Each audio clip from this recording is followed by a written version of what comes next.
معنا مراسلتنا في اليمن رغد، حدثينا عن آخر المستجدات لديك في اليوم العاشر من العمليات العسكرية في اليمن.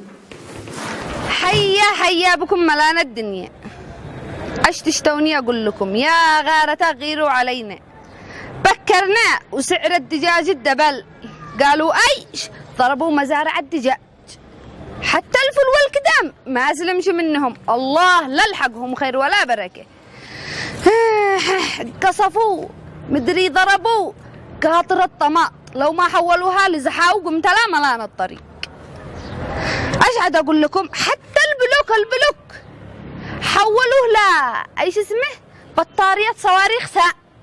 ما قد علمنا هذا الخبر في حياتنا ان البلوك بيتحول لا بطارية. ماذا عن باقي المدن اليمنية؟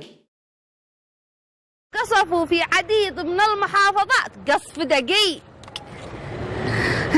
وبر وسكر وبترو وغاز وسمنت، ولا عاد خلوا لنا شيء. أمرهم وحسبهم إلى الله، عاصفة الحزمة هذه الله لا لحقهم خير. هيا كملنا، هيا خاطركم امسكوا حقكم هذا، يلا هيا الدولة الخمسة. هيا ما قد أني مالي دخل منكم، كده أني بنصبن، أنا طلعت أضحي في الجبال قلبونا مراسلي. قلنا يلا هيا حاسبوني ال5000 هذه يم تنفع انها بتكذب علي ولا على نفسك؟ حاسبوني ولا ما تلفها الا توكل. يلا يمكن نفوز بجائزة نوبل. قوي يا ناس.